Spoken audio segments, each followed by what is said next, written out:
When you want to change or it's the beginning of a new year, it is so tempting, isn't it, to do more, to do better, to get bigger, to move faster, to change.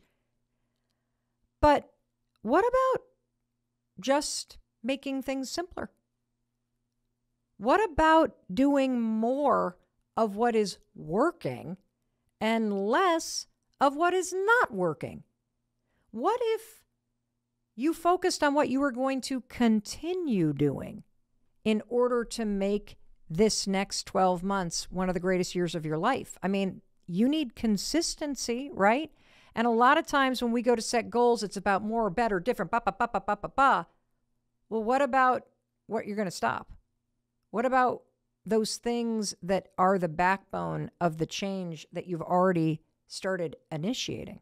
Those are just as important as the big, bad, amazing new stuff you're going to do. And so what are the things that you're going to stop doing in the next year of your life? So think about the next 12 months. Let's look ahead on the road of your life. What are you going to stop doing? For me personally, I'm going to stop traveling for work. My life for the last decade has been as a road warrior. I mean, I used to be on the road 150 days a year. I basically missed out on our daughter's high school experience because I was gone. I was working. I was paying the bills. And over the past 2 years, I have become more and more and more committed to getting off the road and being home more. And I'm doing it. So I'm going to stop accepting speaking engagements. There's a handful that I'm willing to do if they meet certain criteria, but typically at this time of year, I would be fully booked a year ahead.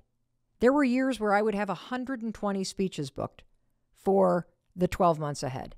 Not this year. Last year, I don't know, I did 25 maybe. You know how many I've agreed to this year? 1. February, the MGM Arena, Keller Williams. Let's go. 10,000 of you. We're going to crop dust that place with motivation and tactical advice. However, I'm going to stop saying yes. I'm going to stop saying yes to these opportunities.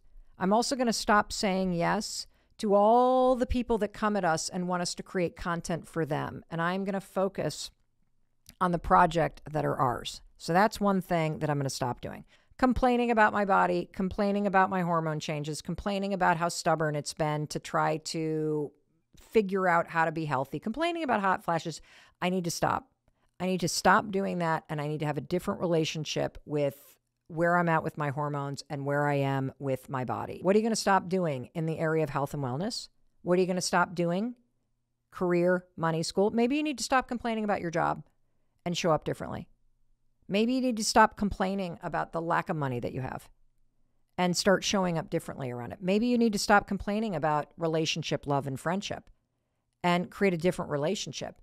Fun and happiness, purpose, spirituality, and meaning. These 5 categories. What are you going to stop doing? And stopping doing something, that can lead to massive transformation in your life. We've talked about that a lot. Sometimes it's more effective to stop doing something than it is to constantly focus on the new thing that you're going to do in some cases. And so I want you to really, really go deep on this question. That brings us to question number 5. What do you want to continue doing this year? I love this question because when you make goals never prompt you to think about, well, what am I going to keep doing that's working? This question is so important because it gets you out of that whack-a-mole thing. You know how you can get into these phases in your life, or at least I do, where like I'm super focused on fitness. And so I focus on fitness. And then I ignore my relationship with Chris. Or I'm super focused on getting out of debt. And then I ignore the fact that I need to carve out time for happiness.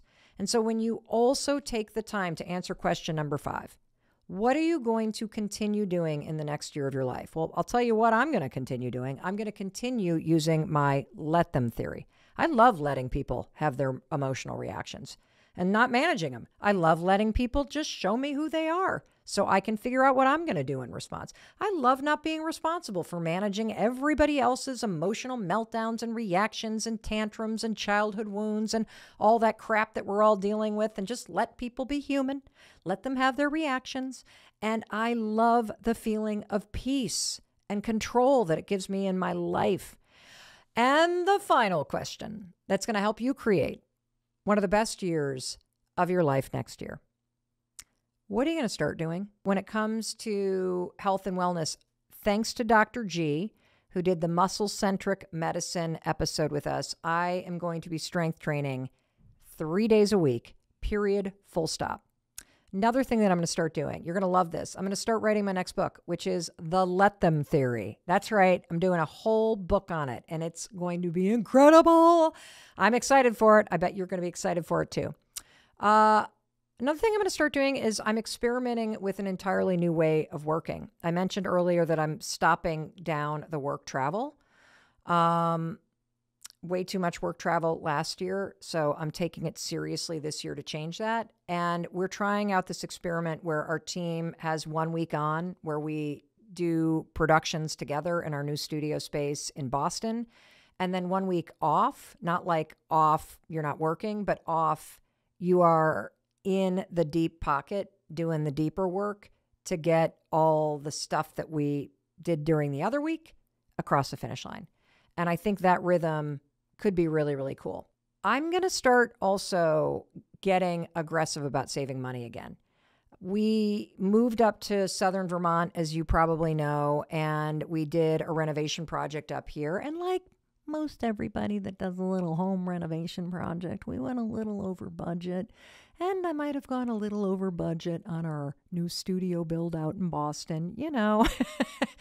But now that our daughters are both out of college and our house project and our studio project in Boston is done, I really want to start focusing again on saving money and investing in startup companies again. And I want to remind you about something. Don't forget that starting also includes starting something that you used to do. Something that you used to do in the past. You can start it up again. Maybe you need to start listening to music again.